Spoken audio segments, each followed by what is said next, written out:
Assalamualaikum warahmatullahi wabarakatuh. Selamat datang kembali pada kuliah TM4020, perolehan hidrokarbon non-konvensional. Pada segmen kali ini kita akan mempelajari mengenai cara membuat ramalan produksi dari reservoir gas metana batubara menggunakan model depresi. Segmen ini adalah kelanjutan dari segmen material balance, hanya saja di sini kita menambahkan suatu model tambahan agar kita bisa mendapatkan profil laju produksi terhadap waktu.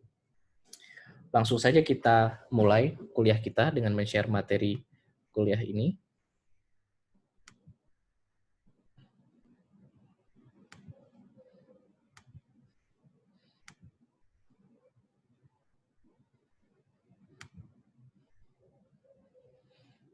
Baik, ini adalah kuliah minggu keempat di segmen ke-13 dari modul gas metana batubara.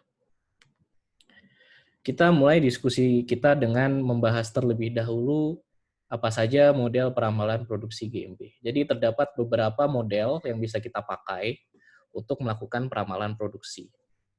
Apa saja itu? Kita bisa lihat. Yang pertama adalah model tank material balance. Jadi model tank material balance ini sebenarnya adalah modifikasi dari persamaan material balance.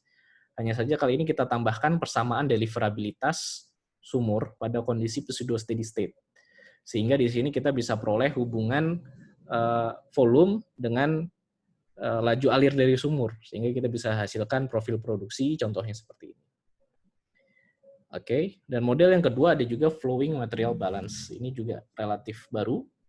Jadi flowing material balance ini adalah analisis material balance dengan menggunakan tekanan alir dasar sumur atau PWF pada kondisi pseudo steady state.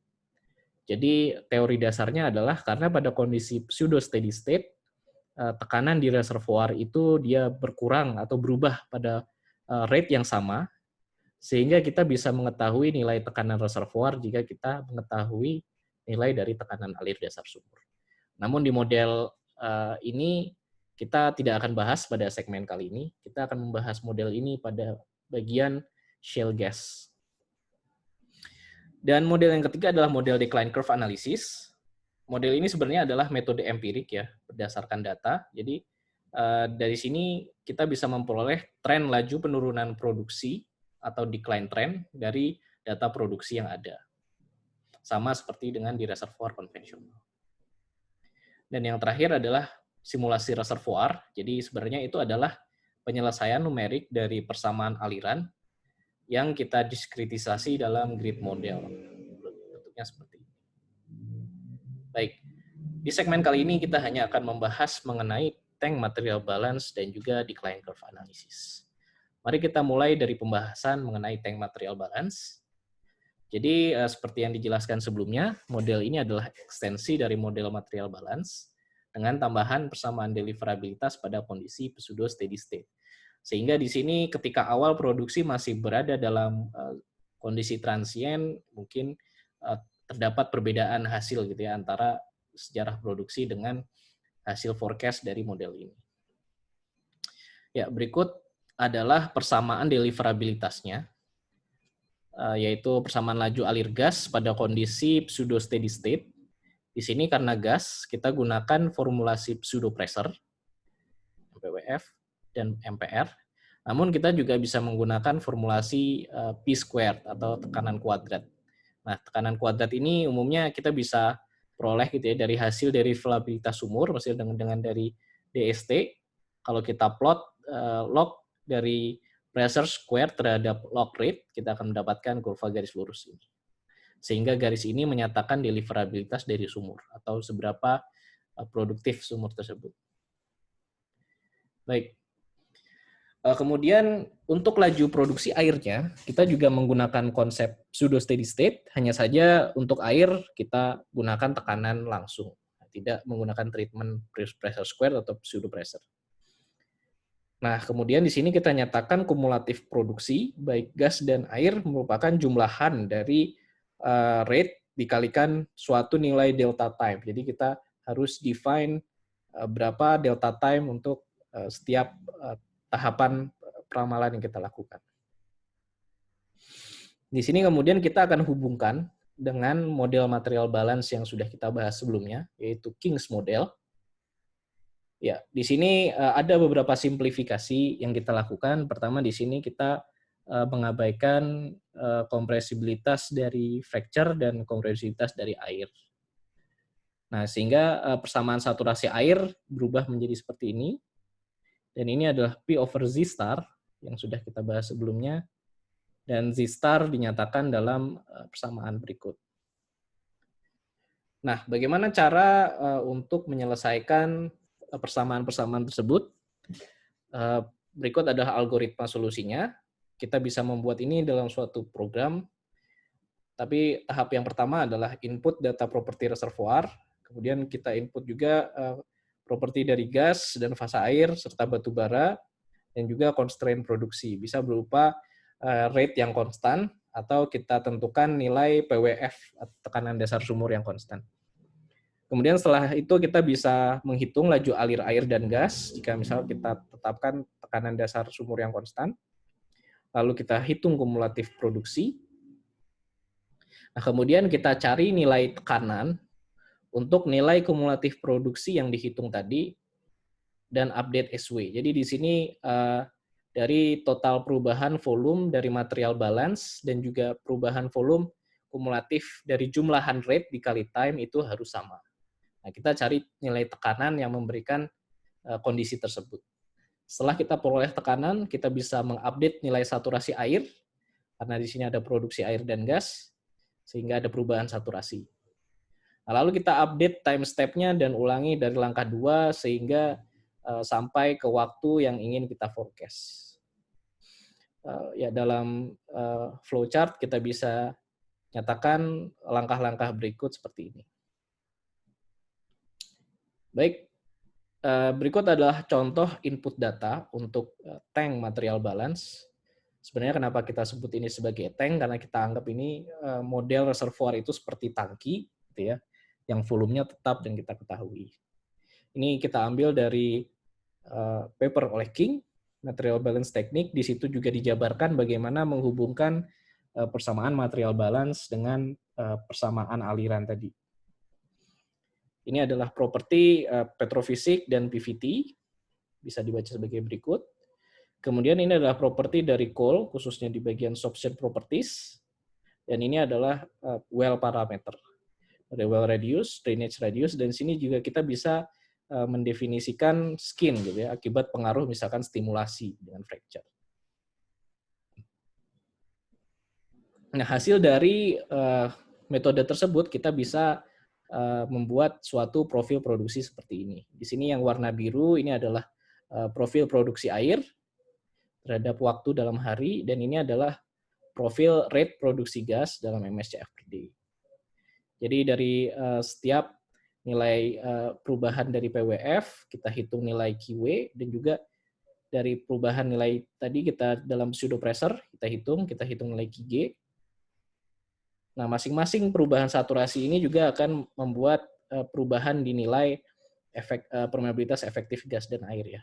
Bisa kita lihat, karena seiring dengan gas saturasinya makin naik karena terproduksi, nah dia permeabilitas efektif gas akan makin naik, sedangkan permeabilitas efektif air akan makin turun. Baik, itu tadi adalah model tank material balance. Sekarang kita membahas model kedua, yaitu decline curve analysis. Sebenarnya model ini mungkin juga kalian sudah pelajari juga di teknik reservoir.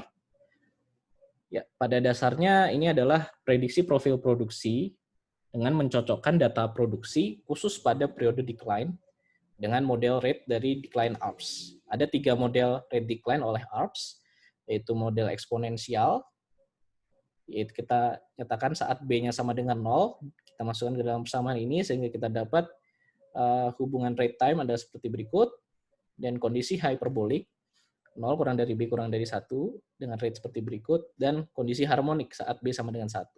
Di sini kita bisa lihat perbandingan kondisi eksponensial, hyperbolik, dan harmonik. Nah, sehingga di sini kita melakukan curve fitting, gitu ya, untuk mendapatkan nilai decline trend atau DI di sini. DI ini akan akan menentukan seberapa cepat laju produksi ini turun terhadap waktu, gitu ya. Oke. Nah, dari literatur gitu ya menunjukkan data produksi dari beberapa lapangan gas metana batubara, contohnya dari Warrior Basin dan Powder River, itu tren dari laju produksinya itu cenderung eksponensial gitu ya. Jadi mengikuti tren yang ini. Sebenarnya tren eksponensial ini adalah cenderung yang paling pesimis karena di sini rate-nya yang paling cepat turun ya. Nah, namun juga ada beberapa lapangan yang memiliki trennya B lebih dari satu, yaitu kondisi harmonik gitu ya, atau hyperbolik, hyperbolik dengan B lebih besar dari satu. Nah, semakin tinggi nilai B, dia akan mengalami decline yang semakin lama gitu ya. Jadi dia akan lebih stabil di awal gitu. Bisa kita lihat nih nilainya makin tinggi nilai B, dia akan makin landai. Baik. Dan juga dari decline curve analisis ini maupun prediksi profil lainnya, kita bisa mendapatkan estimasi gitu ya, kapan kira-kira field life kita itu bisa diproduksikan gitu ya. Jadi kalau kita tarik dari rate ekonomik, jadi rate ekonomik ini adalah nilai rate minimum di mana lapangan itu masih komersial untuk diproduksikan. Jadi perpotongan dari forecast profil produksi kita dengan rate ekonomik menunjukkan ini adalah masa waktu lapangan kita bisa kita produksikan. Baik, ini ada beberapa data lapangan yang menunjukkan bahwa tren dari decline curve untuk reservoir gas metana batubara adalah eksponensial, yaitu dari Powder River Basin. Ini saya ambil dari paper oleh Mavor. Dan di sini kita bisa lihat ini adalah average well per gas rate dalam MSCFD dan diplot dalam skala log. Dan ini adalah waktu dalam tahun, jadi ini adalah plot semi-log. Nah, ini kita bisa lihat selama periode pengembangan berjalan dari tahun 97 sampai 2001. Kita bisa lihat juga bahwa jumlah sumurnya bervariasi ya. Mulai meningkat terus makin turun gitu karena ada beberapa rate yang sudah tidak ekonomis. Nah, di sini kita bisa lihat dari rata-rata seluruh profil produksi itu ada tren yang kalau diplot di dalam semi-log lurus. Nah, ini menunjukkan adanya tren eksponensial gitu ya. Jadi kalau tren eksponensial ini kita plot dalam skala semi-log, dia bentuknya akan garis lurus seperti ini. Nah, ini sangat signifikan ya. 99% dari 8.904 sumur pada Powder River Basin ini memiliki tren eksponensial decline. Jadi kalau kalian melihat tren produksinya seperti ini, kalian yang paling konservatif adalah melakukan forecast dengan tren eksponensial. Nah, ini adalah kasus yang lain gitu ya.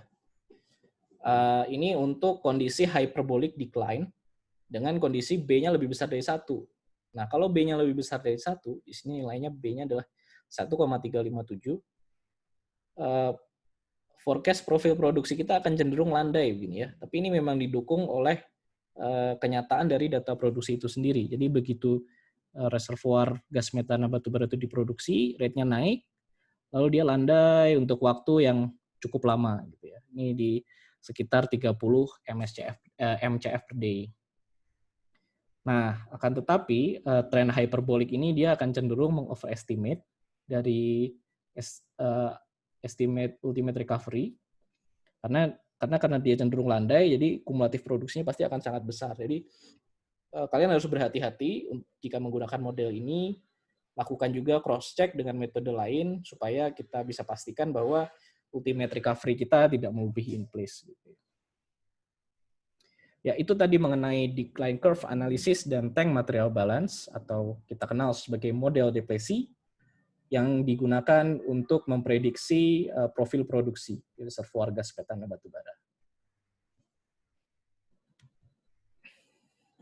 Oke, jadi pada segmen berikutnya akan kita bahas metode simulasi reservoir, yang mana itu juga bisa digunakan dalam peramalan produksi reservoir, dan itu adalah salah satu alat yang paling powerful untuk mendesain rencana pengembangan lapangan pada reservoir gas metana batubara. Sampai jumpa di segmen berikutnya. Terima kasih atas perhatiannya dan Assalamualaikum warahmatullahi wabarakatuh.